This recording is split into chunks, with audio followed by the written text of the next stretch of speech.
Hi there, this is Heather of Shutterbug 101. Today we'll be going over the Canon PowerShot SX740, the point and shoot camera. Let's get started.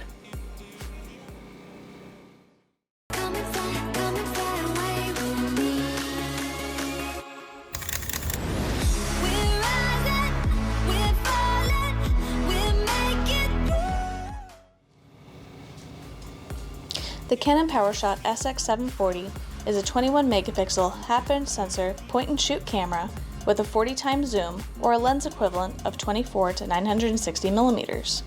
This camera has a flip-up LCD screen perfect for selfies and vlogging, a continuous drive of 10 frames per second, and 4K video up to 30 frames.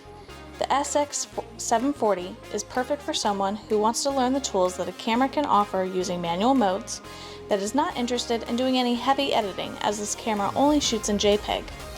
It's also perfect for bird watchers wanting a pocket-sized camera, or someone who loves to take selfies with friends.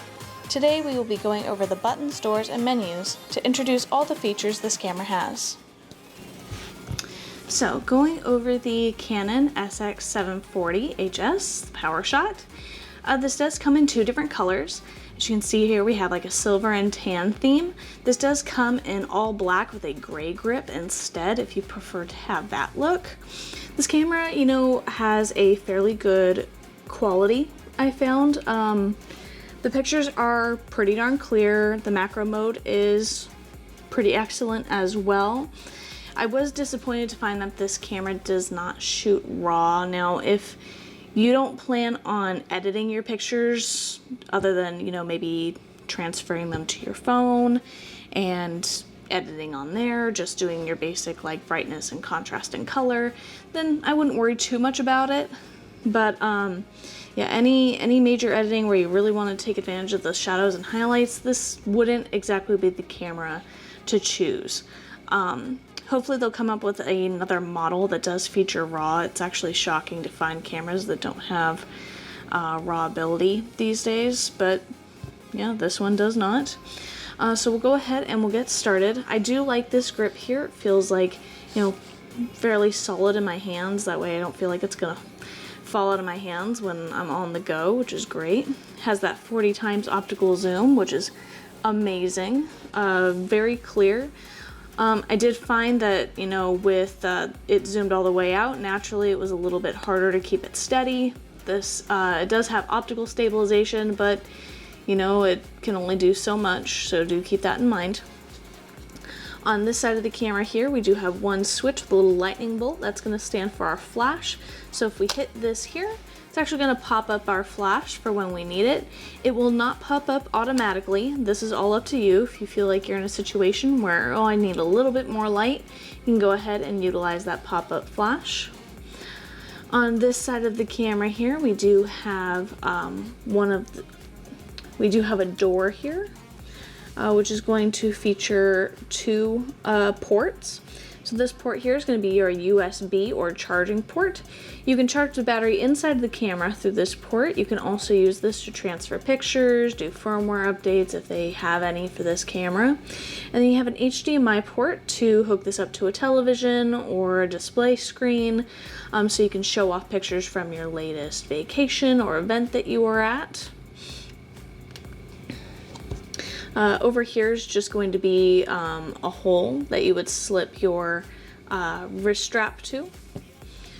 On the bottom of the camera, you can see that it does have our universal tripod mount, which is pretty fantastic. So you can put this on a tripod if you wish. And then this door here does hold the battery and SD card when it's in there. The top of the camera here will display the full model name. This, of course, is our pop-up flash that we just went over. This here is going to be our speaker for playing back video.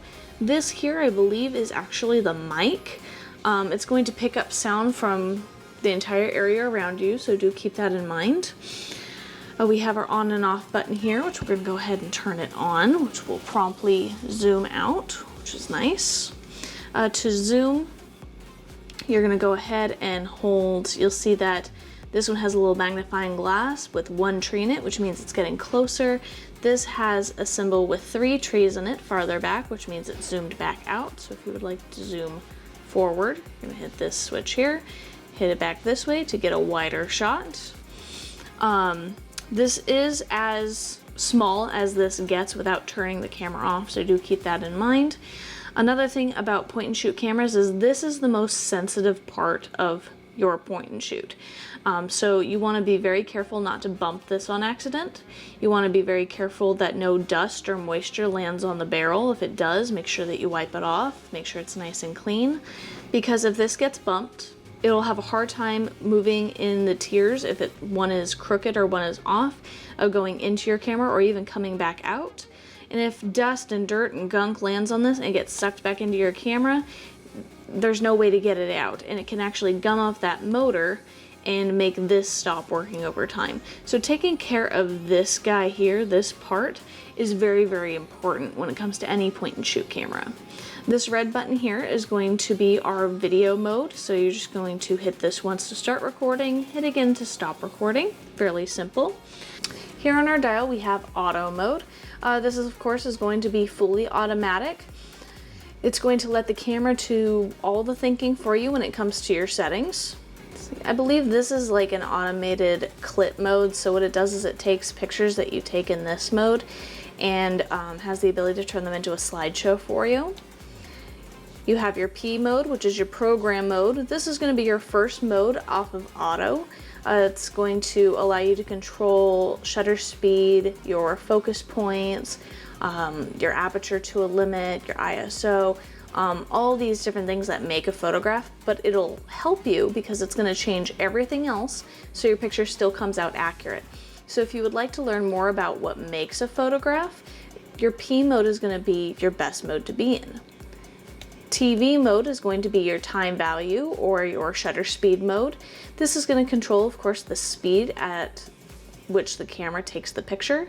This is going to be for capturing action, wildlife photography, sports photography, that type of thing. AV mode is going to be your aperture variable. That's the opening in the lens to let light in.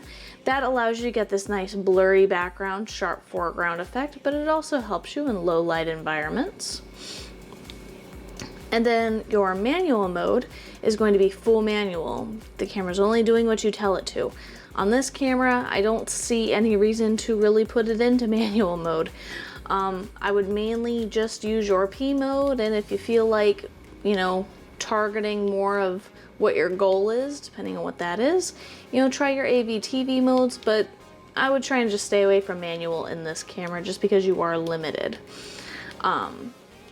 Here, of course, we have some automatic presets that will also be under scene as well. So you have food photography. So you have background blur, which is just programmed to get you this nice blurry effect here. You have sports, and then the rest in scene mode. If we go here and we click our middle button, up in the corner where this little face is, that's where we're going to be changing. So you have your portrait mode, you have fireworks, you have miniature effect, toy camera, water painting, fisheye effect, grainy black and white, handheld night scene, and smooth skin. So these are all automatic modes, but they're very specific to the circumstance that you're using it for. So these you can play around with, see what the camera is capable of if that is what you wish. And then this last one here is going to be your little video camera. This is specifically a movie mode. Now, like I was saying about the red button, you can hit the red button in your automatic mode if you'd like, your P mode, your TV mode, in any of those modes, and it'll still record or stop recording. You don't have to dial into your movie mode in order to do that. This is just going to give you more options in your menu and on your screen of kind of like the mic volume and that sort of thing when it comes to being in your movie mode. For the rest of our video, we're going to go ahead and stay in the P mode so we can make sure we see all of the menu items. When you're in auto mode, it actually limits you to what is accessible. So if you're following along with this video and your own SX740, do keep that in mind when you're going through here if something is unavailable. Okay, going through the back of the camera here, you can see we have a nice back grip. So when you're holding here, you get your nice thumb grip here. while you have a front grip on the front of the camera, which is a really nice feature. On the screen itself, it does have a flip up screen for selfies, or you can tilt it up. If you're just trying to get a lower angle, which is kind of a neat feature. I did find that for me, I'm a viewfinder user, that little window that you can look through to take your picture, and this camera does not have that feature. So when I was using this camera to take pictures out in the sun, I found it very difficult to see the screen. So I found that tilting screen can help. It's not foolproof, but you know, it can help. Also, what I found out is if you're outdoors on vacation, whatever it is, and you're trying to take pictures with this, wearing polarized sunglasses does not work well with this screen. If you have polarized sunglasses, it actually makes the screen look totally black, and I thought for a moment it wasn't working until I took my glasses off and realized it was my glasses. So kind of a fun little tidbit there. On this screen here, you can see what mode we're in. On this screen here, you can see what mode we're in, what the focusing mode is at. You can see the battery level, what your exposure is, which we'll go over here in a moment, and your ISO. So fairly simple layout to the screen. This button here with the square and arrows is going to be a it's going to be a resume spot in your zoom, so you can actually adjust what that zoom is, or you can adjust that saving a resume spot in your menu, which we'll get to here in a moment. This is also going to be the delete button in your playback mode, due to the fact that it has a little trash can next to it. So if you're looking back at pictures with your playback button, like right now there's no card in the camera, so there's no pictures, but if I wanted to delete any of those, I would just hit this button and I could delete some of those. Here's going to be your Wi-Fi button, so if we hit that, it'll go through all of the Wi-Fi settings. I did not set this up for Wi-Fi, so you know, we're not really going to go through that right now. But once you get this set up, you should be able to transfer pictures from the camera to your phone wirelessly, so you can share them with friends and family, you can post them on social media, all of that fun stuff there. We do have our menu button here, which we're going to go over last. On the directional pad here, okay, which if you're going through something like, for instance, your menu, and you're moving back and forth, this is what you would use that for. If you push up in shooting mode, it's actually going to start changing your, if you hit up in shooting mode, it's going to allow you to use your directional pad in a circle and be able to turn it. So if you go negative numbers here, it makes the scene darker. If you go positive numbers, it actually makes the scene brighter. So it just kind of gives you a little bit of boost when it comes to brightness and darkness, if you need it without changing any major settings. If you hit to the right, that's going to control the flash here when you do pop it on. So if you want it to be automatic, if you want it to be forced flash on, slow synchronization is going to be mainly for night shots, and then you have just flash off, which I don't see the reason of having a flash off if you're not going to have that popped up. So I would just leave it on flash on, because naturally if you pop this up, you're going to want to use the flash. You have your focusing here. There's a little flower with an MF here. So if we hit that, you're going to have macro focusing, which allows you to get very close to things. You have normal focusing, which is just shooting every day. And then you have manual focusing. So you would tap up and down on this to kind of adjust your focus if it's not focusing where you would like. So you can see over there on the right hand side of the screen, that's where the focusing is going to be. You can also use the wheel here to change that. Otherwise, just keep it in normal. If you hit down where it says info, it actually changes the display of the screen. So this gives you more information of the settings that are on. This is a more blank option, just very simple. But personally, I like this option because I can see my battery level, you know, just to see if I need to get it on a charger. The middle button here is our set button, to where we can confirm our action, but it's also a quick menu, which is why there's a Q there. So if we hit this, Now all of these things on each side of the camera are accessible to change. So here on the top, that's your autofocus method. That's how it is going to autofocus. So you have like face or tracking. So you have face autofocusing plus tracking, so it'll kind of follow the person. You have tracking autofocus, so it'll follow an object or a bird or something else. And then you just have like center autofocus for generally everything else. You have autofocus operation, so this is how it's autofocusing, not so much where.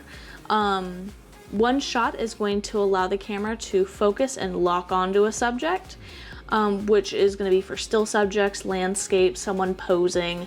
And then you have servo, which is going to be continuous autofocus, which allows it to continually autofocus as the subject moves. So if you have it on any sort of tracking, then you want to go ahead and complement that with the servo option. Then we have drive mode, which the single square is going to be for one picture taken when you click and hold the shutter button down. You have high speed continuous, which is 10 frames per second if you click and hold that button down. Low speed continuous is probably about 5.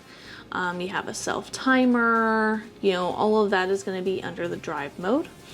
Your metering mode, where it's taking the light from. So you have evaluated metering, which takes a balance from kind of the entire screen.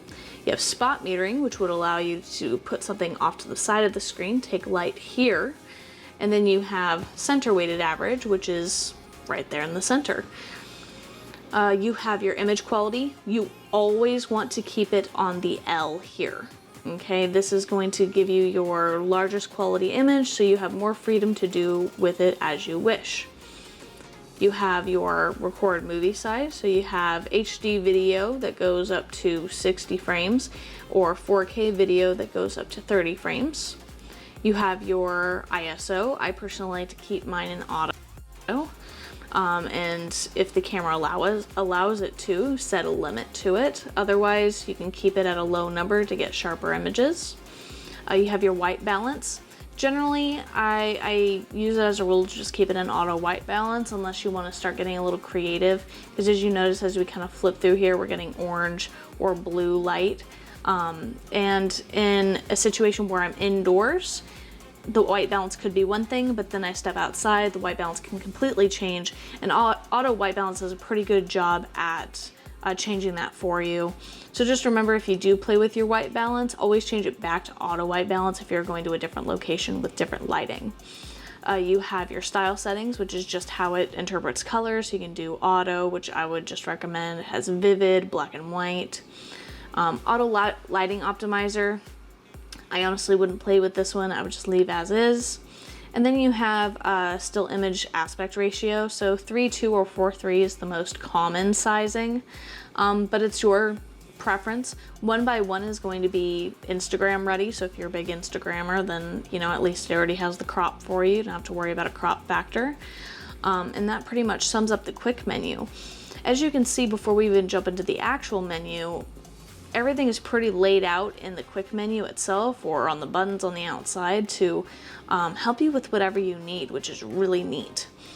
You should very rarely ever have to go into the actual menu, which we're going to go into now. So this is going to be on a guided mode. You have your shooting settings, your playback settings, your function settings, and your display level settings. So depending on what your display level is on, if you like the guided or the standard, it may come up differently for you.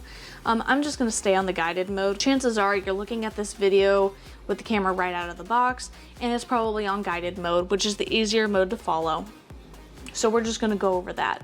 There may be things that I skip over in the menu for this video because either it's not necessary or it's just too much time to go into, and it's probably not something you're going to change anyway. So if you do have more questions about the menu, please let me know in the comments below and I'd be happy to answer any questions. So first one we're going to go over is shooting settings. So if we start up at the top here, start with tab 1, you'll find that a lot of these are already in your quick menu, so we're just going to kind of breeze through it. Image quality, your image review, how long you want the picture to show up on your screen for after you've taken it. 2 seconds I think is enough. You have your flash settings, drive mode. If you would like the date stamped on your image, some people still like that. Personally, I don't, but hey, it's all preference. Photography is a lot of preference. So you have your exposure, which you can also get to by pushing up. You have your ISO, metering. Again, a lot of these are just readily available. You have your white balance, your autofocus, manual focus peak settings. This is really helpful if you really like to take advantage of the manual focus option. If you have that on, it sets a little highlight around things that are in focus when you're manually focusing, because it can be hard to tell on such a small screen. You have a grid display if you would like to help your composition, your image stabilization. Definitely turn that digital zoom off. Digital zoom tends to tear apart your images, which is why iPhones and Androids don't have a great zoom option. It's because all it has is digital zoom. So that this button here that has kind of the saving point for your zoom, if you want to change that setting there. Your movie settings, which of course is also available in your quick menu. Wind filter, I mean, you're really not going to need to change any of those. Now we're going to go ahead and go into playback settings. This is all pretty simple too. This is for pictures that you have taken. You can protect images from being erased. You can erase images. You can do like a photo book setup, red eye correction, cropping, resizing. You can set a slideshow, you know, create an album. So if you want to create separate folders, you can do all of that from your playback menu. The function settings are just going to be general settings in the camera. So you can select a folder. Formatting your card. This is something I like to go over with every camera because either you don't know what this is or you find out the hard way. Formatting your card permanently erases every image from your card. It starts over fresh, the way that you purchased it. And this might sound bad, but only if you find it on accident. The reason that you would want to format your card is because when you go through and use the trash can and just delete pictures and retake pictures and delete them and retake them and delete them and retake them and so on and so forth, it doesn't really delete them with the trash can. It deletes the visual image but still keeps the data.